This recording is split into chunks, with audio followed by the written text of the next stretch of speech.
सोचिए योगी सरकार क्या कर रही है। ये तो बेशर्मी की पराकाष्ठा है कि जो लोग मर चुके हैं उन पे मुकदमे, मुर्गी चोरी, गाय चोरी, भैंस चोरी, पेंसिल चोरी, पेन चोरी, कहाँ को ले जाना चाह रहे हैं आप देश योगी जी? तो आजम खान ने मुलायम सिंह के लिए कहा था कि कभी खुशी से खुशी की तरफ नहीं देखा, तुम्हारे बाद फिर किसी की तरफ नहीं देखा, ये सोच कर कि तेरा इंतजार लाजिम है, तमाम उम्र घड़ी की तरफ नहीं देखा, तमाम उम्र घड़ी की तरफ नहीं देखा। योगी सरकार कल चुन चुन के लोगों पे मुकदमे लगा रही है और आजम खान पे तो एक जो है रिकॉर्ड बनाने जा रही है। जेपी ने अपने लोगों के जरिए प्रोपेगेंडा फैलाना शुरू किया कि अब ये बहुत नाराज चल रहे हैं, वो भाजपा अब वो चले जाएंगे, बसपा में चले नमस्कार, इस वक्त हम रायबरेली में हैं और रायबरेली में भी उत्तर प्रदेश में जो सियासी घटनाक्रम हुआ उसकी चर्चा करने के लिए आए हैं। दरअसल आजम खान और अखिलेश यादव की मुलाकात हो चुकी है और मुलाकात के जो ये मायने निकाले जा रहे हैं ये बहुत ही अहम है, क्योंकि जैसे ही आजम खान छूटते हैं वैसे ही टीवी चैनल्स पर यह खबर चलनी शुरू हो जाती है कि आजम खान का अगला मूवमेंट क्या होगा।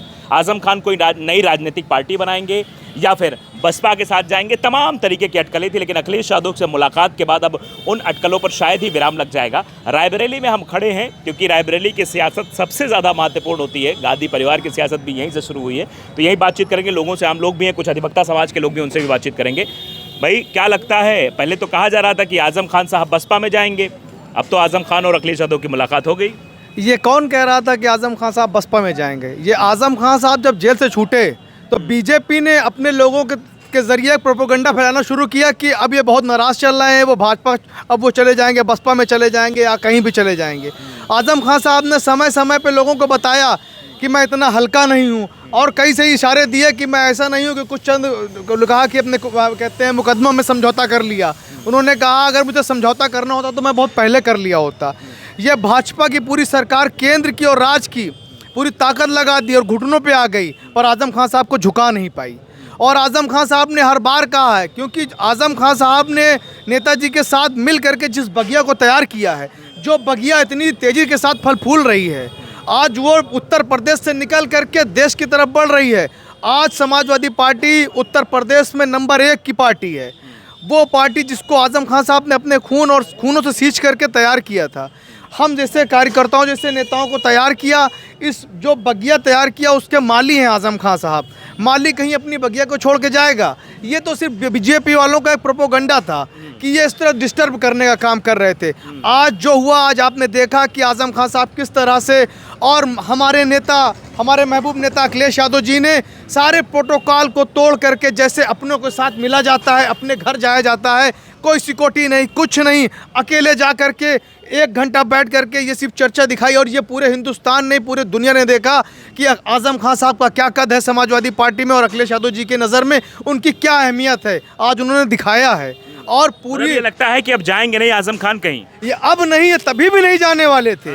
ये तो सिर्फ बीजेपी ने एक प्रोपेगेंडा फैलाया था। और तभी भी हमने कुछ दिन पहले भी इसी बात को कहा था, एक पत्रकार महोदय थे, उन्होंने कहा मान ले, हमने कहा ये मानने की बात ही नहीं है कि आजम खान साहब समाजवादी पार्टी को छोड़ के कहीं चले जाएंगे। एक वक्त ऐसा होता है कि आदमी अपने परिवार के लोगों से गुस्सा हो जाता है, लेकिन कभी ऐसा काम नहीं करता कि हमारे परिवार के लोगों को नुकसान हो। मतलब तो परिवार की नाराजगी थी, अब नाराजगी दूर हो गई है। आपस में कुछ भी हो सकती है हमारी, इनकी कभी ऐसी बातों को लेकर कोई ऐसी बातें हो सकती हैं, लेकिन कभी ये हमारे बारे में ऐसा नहीं सोचेंगे या हम इनके बारे में कभी ऐसा नहीं सोचेंगे कि इनका नुकसान हो। तो आजम खान साहब ने भी कभी ऐसा नहीं सोचा और ना ही सोचेंगे। ये कह रहे हैं परिवार की राजनीति, मतलब परिवार की जो नाराजगी थी वो है, लेकिन राजनीति में कभी कभी नाराजगी इतनी बढ़ जाती है कि परिवार के लोग ही दूसरी तरफ चले जाते हैं, आपको भी पता है। नाराज़गी जैसी कोई बात ही नहीं है, क्योंकि आजम खान साहब अगर नाराज़गी थी तो बहुत पहले 5 साल का जेल में सफ़र काट के आए हैं, तो बहुत पहले चले जाते। हो सकता है कि अजीत पवार और प्रफुल्ल पटेल और शुभेंदु अधिकारी जैसे लोग जब भाजपा में शामिल हुए तो वॉशिंग मशीन से बाहर हो गए, उन पर बहुत दर्जनों मुकदमों के आरोप थे।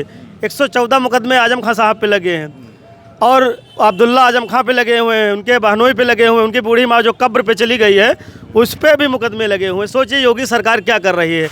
ये तो बेशर्मी की पराकाष्ठा है कि जो लोग मर चुके हैं उन पे मुकदमे, मुर्गी चोरी, गाय चोरी, भैंस चोरी, पेंसिल चोरी, पेन चोरी, कहाँ को ले जाना चाह रहे हैं आप देश योगी जी? क्या आप साबित करना चाहते हैं? एक व्यक्ति जिस पूरे इंडिया में 10 बार का MLA अभी कोई है नहीं, राज्यसभा सांसद, लोकसभा सांसद, नेता प्रतिपक्ष, कैबिनेट मिनिस्टर और 1970 से लगभग राजनीति में सक्रिय रहे और समाजवादी पार्टी से जब स्थापना हुई, स्थापना काल से जुड़े रहे और उसके सक्रिय मेंबर रहे। आप सोचिए, हम आजम खां साहब जो है बहुत बड़ा कद है राजनीति का, लेकिन उनको नीचा दिखाने के लिए भारतीय जनता पार्टी ने जो कृत्य किया है उसको जनता माफ नहीं करेगी। आपने देखा होगा पार्टी स्थापना काल के बाद जिस तरीके से 2024 में समाजवादी पार्टी ने प्रदर्शन किया है, कहीं ना कहीं ये भी एक योगी सरकार की विफलता रही कि आजम खां को जेल में डालना, ये समाजवादी पार्टी का ग्राफ बढ़ना, ये भी एक कारण हो सकता है। क्योंकि योगी जी जानते थे कि हम एक मुसलमान को जेल में डाल देंगे, एक पीडीए के व्यक्ति को जेल में डाल देंगे तो हो सकता है समाजवादी पार्टी का जो है ग्राफ घट जाए, लेकिन उल्टा विपरीत हुआ योगी सरकार, क्योंकि उसको पता था योगी सरकार कल चुन चुन के लोगों पे मुकदमे लगा रही है और आजम खां पे तो एक जो है रिकॉर्ड बनाने जा रही है झूठ के मुकदमों का। आप 114 मुकदमे अगर नहीं, लेकिन हम अधिवक्ताओं को और हम समाजवादी पार्टी के नेताओं को न्यायालय पे पूरा भरोसा है, उसी का नतीजा रहा है। न्यायालय ने आजम खां साहब को रिहा किया और आजम खां साहब जब रिहा हुए तो तमाम चैनलों में इंटरव्यू दिया और उनसे एक कयास लगाए जा रहे थे कि आप बसपा में जाने वाले। बसपा में तो भारतीय जनता पार्टी की बिग टीम है, बसपा में जाने का कोई सवाल ही नहीं है, भाजपा में भी जाने का कोई सवाल ही नहीं। उन्होंने उसी जगह विराम लगा दिया कि जिस समाजवादी पार्टी को मैंने सींचा है और बढ़ाया है उस पार्टी को मैं छोड़कर कभी नहीं जा सकता हूं। क्योंकि हमारे नेता समाजवादी पार्टी श्रद्धेय मुलायम सिंह यादव थे, उन्होंने इसको भी एहसास किया कि क्योंकि इनकी इतनी अच्छी बॉन्डिंग थी नेताजी से कि कभी दोस्त जुदा नहीं हुआ। और उसी ने वो इंटरव्यू देते हुए भावुक हो गए आजम खां साहब जब नेताजी की स्मरण साझा करते रहे, तो ऐसे लगता है कि समाजवादी पार्टी को उन्होंने बड़ा किया है और उस पार्टी को कैसे छोड़ के जा सकता है कोई। अगर घर बनाया और इतना बड़ा घर बनाया कि अगर जब उसको रहने का मौका मिले तो घर कैसे छोड़ सकता है, तो सवाल ही नहीं उठता। बिल्कुल साफ तौर पर देख सकते हैं, कहा गया कि जिस तरीके से अपने भावुकता भरे भाषण और फिर पार्टी से जो लगाव, उस पार्टी कोई नहीं छोड़ता। दादा, एक सवाल ये है, जैसा कि अभी इन्होंने भी कहा कि तमाम ऐसे नेता हैं जिनको प्रताड़ित करने की कोशिश की गई तो भारतीय जनता पार्टी में चले गए तो दाग अच्छे हो गए, वॉशिंग मशीन में चले गए। तो क्या आजम खान का परिवार भी अगर बीजेपी से मिलता तो ये स्थिति होती? देखो, हर आदमी का ज़मीर होता है और आजम खां साहब को जो लोग कहते हैं कि दूसरी पार्टी में चले जाएंगे, वो 1975 में जब एलएलएम कर रहे थे और अलीगढ़ विश्वविद्यालय के वो जनरल सेक्रेटरी चुने गए थे और उसी समय चूँकि राजनीति से ओतप्रोत थे और उस समय कांग्रेस की हुकूमत में इमरजेंसी लगी थी और तब से वो राजनीति में आए और लगातार राजनीति में एक ही विचारधारा रही और हमेशा वो तो भाजपा के खिलाफ हमेशा बोलते रहे। और जिनका कहना है कि वो समाजवादी पार्टी से बाहर चले जाएंगे, एक दौर याद कीजिए जब समाजवादी पार्टी के कुछ लोगों की वजह से आजम खां साहब पार्टी से निकाल दिए गए थे या पार्टी उन्होंने छोड़ दी थी और काफ़ी दिन बाहर रहे। उस समय वो बाहर नहीं गए और जब मुलायम सिंह यादव उनको लेने गए और आए, वो पार्टी कार्यालय में आजम खां और मुलायम सिंह से मुलाकात हुई तो आजम खां ने मुलायम सिंह के लिए कहा था कि कभी खुशी से खुशी की तरफ नहीं देखा, तुम्हारे बाद फिर किसी की तरफ नहीं देखा, ये सोच कर कि तेरा इंतज़ार लाजिम है, तमाम उम्र घड़ी की तरफ नहीं देखा, तमाम उम्र घड़ी की तरफ नहीं देखा। और उस मुलाकात के दौरान उस समय leader of opposition Shivpal Singh Yadav होते थे। शिवपाल यादव ने रिजाइन करके अपना त्यागपत्र दिया कि माननीय आजम खां साहब को उस पद पे दे दिया जाए। उन्होंने कहा कि मैं परिवार का सदस्य हूँ और मुलायम सिंह यादव हमारे आशिक हैं, मैं उनका महबूब हूँ, ऐसे वो हमारे महबूब हैं, मैं उनका महबूब हूँ, ऐसे पदों को मैं ठोकर मारता हूँ। तुम मेरे छोटे भाई रहोगे और तुम ही अपोजिशन के लीडर रहोगे। तो पद और कुर्सी का उन्हें कभी लालच ही नहीं रहा है। वो जिस परिवार से जितना प्रेम और समाजवादी पार्टी को जिन बुलंदियों में पहुँचाया है उसे छोड़ के वो जाने वाले नहीं। लेकिन एक सवाल लोगों के जहन में ये भी आता है कि जब अखिलेश यादव और शिवपाल के बीच मतभेद उत्पन्न हुआ था तो आजम खान ने मीडिएटर का काम किया था, तो क्या ये नाराज़गी अखिलेश यादव के अंदर है अभी? क्योंकि वो चाचा को तो बाहर ही कर दिया था, मजबूरी में चाचा को लेकर आए थे।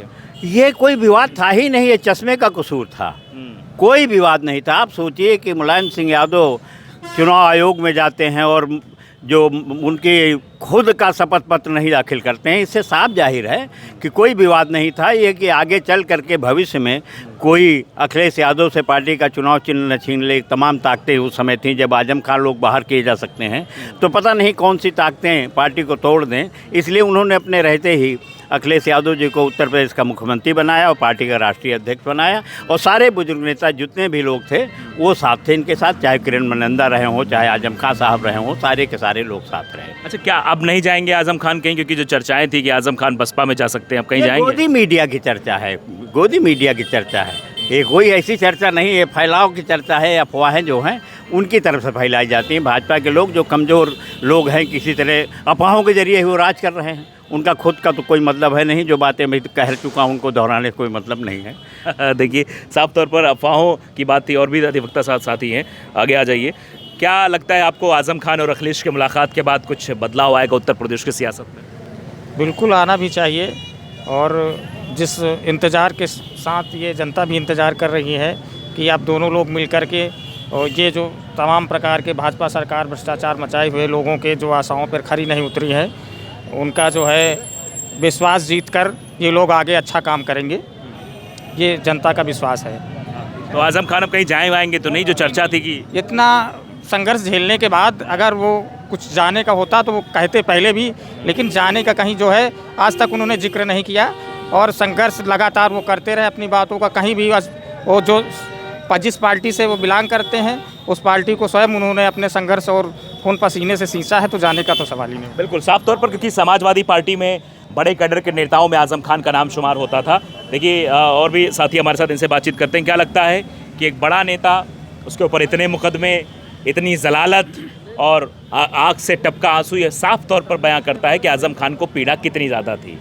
तो क्या पीड़ा अखिलेश यादव के समर्थन के उम्मीद में थी या योगी की प्रताड़ना? नहीं, सरकार की प्रताड़ना थी। योगी जी की सरकार है, भाजपा की सरकार है, उसने आजम खान जैसे एक सच्चे निष्ठावान व्यक्ति को, जो समाज में सामाजिक समरसता लाने के लिए दृढ़ संकल्पित होकर, जिस व्यक्ति ने एक ही विधानसभा से 10 बार चुनाव लड़ा, समझिए आप, और 10 बार जीत के आ रहा है। पूरे देश में कोई ऐसा एमएलए नहीं है, कोई ऐसा विधायक नहीं है जो एक ही कॉन्स्टिट्यूंसी से 10 दफ़े जीत कर आया हो और जिसने उसी विधानसभा का प्रतिनिधित्व किया हो। आजम खान की, आप समझिए, आजम खान साहब की साफगोई का इससे बड़ा कोई प्रमाण नहीं मिलेगा।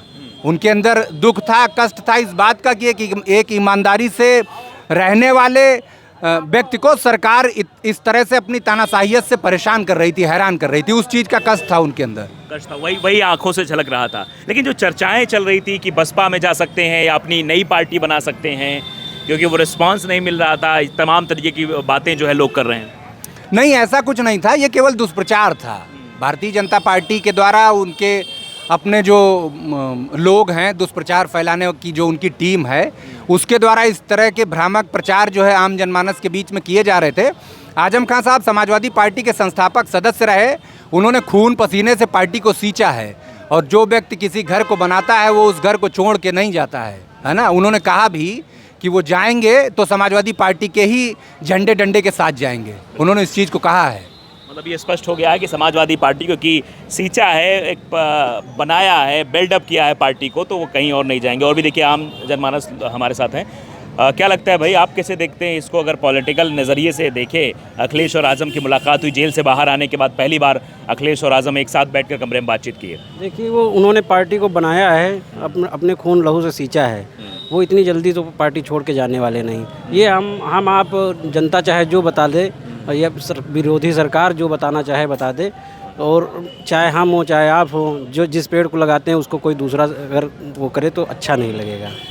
इसलिए मतलब आप मानते हैं कि वो कहीं जाएंगे नहीं, रहेंगे यहीं? कहीं नहीं जाएंगे, रहना चाहिए यहीं पर, रहना भी चाहिए, क्योंकि उन लोगों ने ही तो इस पार्टी को तैयार किया। अगर इसको छोड़ के कैसे चले जाएंगे? हमारा माँ बाप हमें कैसे छोड़ सकता है? बिल्कुल। तो तमाम तरीके की बातें हैं। रायबरेली में इस वक्त हम थे, और रायबरेली में हमने जानने समझने की कोशिश की कि आखिरकार किस तरीके से अखिलेश और आज़म के मुलाकात के मायने निकल सकते हैं। लोगों ने साफ तौर पर यही कहा कि जिस पार्टी को उन्होंने सींचा है, जिस पार्टी को खड़ा किया है, बिल्डअप किया है, बड़े बड़े पदों पर रहे हैं, उस पार्टी से अपना नाता आज़म खान नहीं तोड़ सकते। नाराज़गी अलग हो सकती है, नाराज़गी की वजहें अलग हो सकती हैं, लेकिन राजनीतिक तौर पर इस नाराज़गी का कोई असर दिखाई नहीं पड़ेगा।